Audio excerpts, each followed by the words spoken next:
আবারও বিয়ের পিঁড়িতে বসলেন ছোট ও বড় পর্দার জনপ্রিয় অভিনেতা আনিসুর রহমান মিলন। প্রায় 1 মাস আগেই ভালোবাসার মাস ফেব্রুয়ারিতে বিয়ে সম্পন্ন করেন এই অভিনেতা। 8 ফেব্রুয়ারি চট্টগ্রামের এক হোটেলে পারিবারিক আয়োজনের মাধ্যমে তিনি বিয়ে করেন তানিয়া শারমিন শিপাকে। বৃহস্পতিবার নিজের ভেরিফাইড ফেসবুকে এ তথ্য নিশ্চিত করেন নির্মাতা চয়নিকা চৌধুরী। মিলন ও তার স্ত্রীকে দেখতে অভিনেতার বাড়ি থেকে 5টি ছবি পোস্ট করেন তিনি। পোস্ট করা ছবির ক্যাপশনে বিবাহিত জীবনের জন্য শুভকামনাও জানান চয়নিকা। চয়নিকার ভাষ্য, অনেক অনেক শুভেচ্ছা মিলন ও শিপা ভাবি, অনেক ভালো লাগলো, সুখী হও, আনন্দে ভাসো, তোমাদের জন্য ভালোবাসা। শুধু যে চয়নিকা নবদম্পতিকে দেখতে গিয়েছিলেন এমন নয়, ছোট পর্দার অনেক অভিনয় শিল্পী মিলনের বাড়ি হাজির হন নতুন বউ দেখতে। গাজী গ্যাস স্টোভ রান্নায় আনে শিল্পের ছোঁয়া।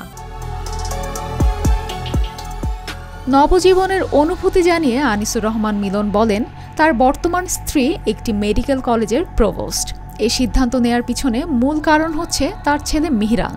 তিনি বলেন, আমার পরিবার থেকে আম্মা তার সন্তান নিয়ে যেমন চিন্তা করছে, তেমনি আমার সন্তান নিয়ে আমি চিন্তা করছি। সেখান থেকে আমার মনে হয় আলহামদুলিল্লাহ আমাদের সবার সিদ্ধান্ত হয়তো একটি সঠিক জায়গায় নেওয়া হয়েছে। আমি হ্যাপি। আমার এখন 2টি সন্তান, আমার নিজের সন্তান এবং পরেরটাও আমার নিজের সন্তান। আমার স্ত্রীর একটি ছেলে আছে, ওর নাম রাইয়ান, আর আমার ছেলের নাম মিহরান। ব্যক্তিগত জীবনে তার প্রথম স্ত্রী ছিলেন লুসি গোমস। 1999 সালে তাদের বিয়ে হয়, তবে তাদের দীর্ঘ 14 বছরের সুখের দাম্পত্য জীবনের ইতি ঘটে 2023 সালে। এরপর পলি আহমেদকে বিয়ে করেন মিলন। 2022 সালে সেপ্টেম্বর মাসে যুক্তরাষ্ট্রের ক্যালিফোর্নিয়ার একটি হাসপাতালে ক্যান্সারের সঙ্গে লড়াই করে চিকিৎসাধীন অবস্থায় মারা যান তিনি। তাদের সংসারে মিহরান নামে এক পুত্র সন্তান রয়েছে। দ্বিতীয় স্ত্রীর মৃত্যুর 2.5 বছর পর তৃতীয় বিয়ে করে নতুন জীবনে পা দিলেন মিলন। অভিনেতার বিয়ের খবর ছড়িয়ে পড়তেই শুভকামনা ও ভালোবাসায় ভাসছেন নবদম্পতি।